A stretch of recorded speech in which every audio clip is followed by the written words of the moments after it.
Hey everyone, this is just a really basic sourdough recipe that I'm adding some olives and sun-dried tomatoes to just to make it a bit fancy. It's also a really wet dough that I'll be sort of shaping by hand, so that might be interesting for some of you to see just to give you some ideas. So it starts off with 2.5 cups of bread flour. I just used bread flour this time. I would use other flours if I wanted to. Half a cup or half to 2/3 of a cup each of Kalamata olives, which are sliced, and also sun-dried tomatoes. I just mix them through, make sure that they're really well distributed throughout the flour. And I'm not adding any salt to this recipe because the olives provide the salt.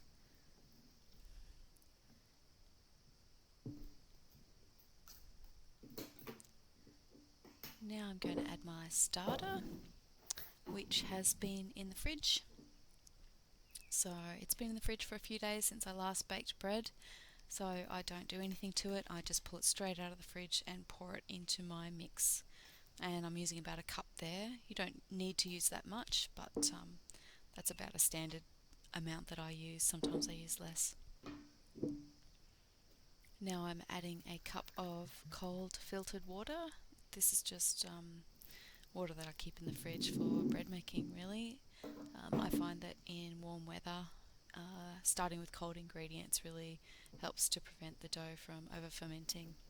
So I'm just mixing everything through really thoroughly, just with a spatula knife, palette knife type thing.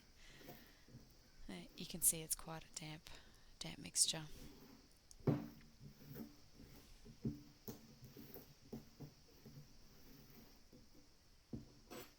Just switching over to my plastic spatula now that I love so much. Such a good tool. So just sort of mixing and folding the dough. I'm going to put a bit more water in just so that there's no dry flour on the bottom. It doesn't need extra water, but I tend to make my doughs quite wet. I like the style of bread that you get from high hydration doughs, so I make them pretty wet, and this one's particularly wet. It's probably about 80% hydration, maybe a little bit higher. You can see how soft it is. I'm not having any trouble at all kneading that. I will say too that this video has been sped up a little bit, so I am going a little bit faster than is natural. There are a couple of points later in the video where I slow it down a little bit too, so you can see how I'm folding the dough. So that's the initial mix. I'm just getting a plate to cover the dough, and I will feed my starter up to get it ready for next time. So just about half fill my jar with bread flour. This is just Defiance brand bread flour from the supermarket, and just adding water to that to make a fairly runny batter for my starter. Very fast mixing. Now at this point, the people who weigh their ingredients for their bread making will be shaking their heads because I'm adding extra flour, and then I realise I've added too much flour, so I have to add more water. So that's just the way I roll, though. I tend to just do that every time. I think it's habitual. If I could get into the habit of weighing my ingredients again, I'd probably be a lot faster, but that's okay. It's fun to do it this way. So mixing that all through really well. It's not just a nice loose batter.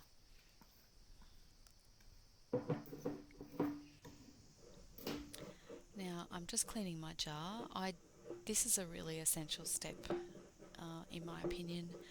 I have, in many years of making sourdough and keeping my starter in jars, I've never had an issue with mould. I scrape down the sides really well every time and just clean the rim and the outside. And I use the same jar for months and months and months on end without washing it, just using this method, and I've never had any issues at all with my starter, so I think it certainly helps. So here's my dough and my starter all mixed and ready to go. Just half an hour later, before I go to work, I give the dough one last turn, just to give it another mix. So that's it after half an hour, just resting after the initial mix, and you can see the gluten that has developed already. It's quite incredible. You won't see that sort of texture with much lower hydration doughs, obviously, and you can see how soft that is. It's quite soft, but it's not too soft, but it's very pliable. That would be quite sticky if you were trying to knead it with your hands. It would be probably at the hydration where you could do the slap and fold method. So that's it. I now put my dough and my starter into my esky or my cooler box for the day, just because our weather is getting quite warm now. So there it is. I only use a really small little ice brick because I don't want it to be too cold, just enough to take the edge off. And here we are at the end of the day. So it's about 6 o'clock at night. I'm back from work. The starter is beautiful and bubbly, all fermented. It just goes back into the fridge now for next time. And here is the dough. So it's really well risen and well fermented. Lots of bubbles in there. You can see it's quite loose. It's just sort of falling down the sides of the bowl as I tip it. So this is I guess the first part of the shaping. I'm just kind of trying to bring it all together in a ball, basically. I don't want to push too much air out of it. I'm being quite gentle and not pushing down too much, just giving it a bit of a stretch and a fold really in the bowl. This is a really clean, easy, quick way to do it without having to get stuff all over your bench. Having a bit of a sniff. It smells really, really quite nice. I've never made this bread before, so it's quite interesting to me. Now I'm getting my kit all ready for shaping. So I'm using my baking paper method, and I'm going to prove the dough inside this basket that I'm going to line with the paper. That basket is just a little plastic cane thing that I found in a $2 shop, so it's not made for bread making. I just found it and I thought it was a really good shape for proving dough, so I use that quite a lot. So I'm just spraying my paper, my parchment paper or my non-stick baking paper, and then I don't always do this, but this time I sprinkled the paper with it's a mixture of semolina and brown rice flour. Just gives a nice crunch to the dough. So I set that aside, and now I'm going to shape my dough ready for proving. So I'm just tipping it out onto my table. You can see how wet it is, how pliable, and this is how I shape it. I've slowed this bit down. Wet hands and wet table, so no flour at all. Just folding it in on itself a couple of times. Keep doing this until it sort of feels like it's got some tension. Just rolling it up. You can't do this without wet hands. So that's it, that's my initial shape. Now I cover that with the mixing bowl just for 5 minutes, just to let it relax a little bit until I do the final shape.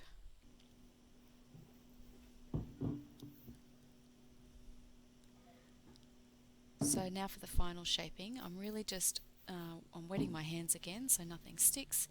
I'm just grabbing the dough and I'm sort of trying to stretch it out because I want to make it a nice, more of a longer shape that fits in that basket. So I'm just sort of pulled it and folded it on itself, and then I'm stretching it out and just plonking it on the paper. It's very basic shaping, similar to what you would do with the ciabatta loaf. Now I, not very gracefully, put the dough into the basket and just kind of pull the paper out a little bit and just try and smooth it out a little bit. Now you don't have to do this, but I'm sprinkling the top of the dough with the semolina rice flour mixture as again. It would probably look better without that, but I find it's a little bit of a nice little way to make sure that the paper doesn't stick to the plastic bag doesn't stick to the dough either. So this dough is going to be proved in the fridge, so I'm sealing it really well in a plastic bag, making sure that the paper's not sort of bunched up against the dough, and just sealing that with a little clip, and that will go into the fridge overnight for its very long final proof, and I'll bake it in the morning.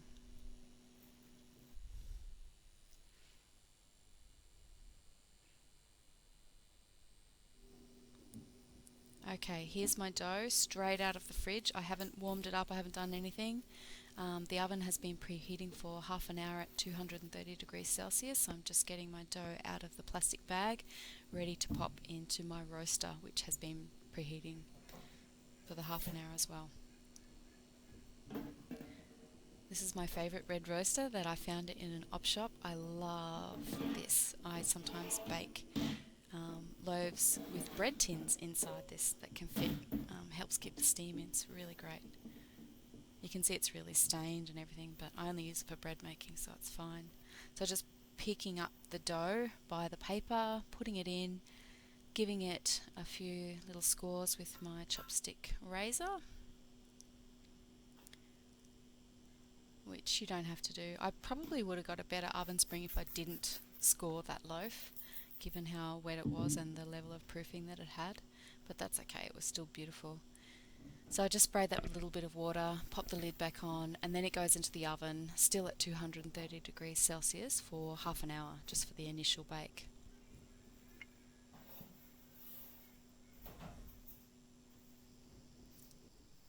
And here is the bread after 30 minutes of baking with the lid on.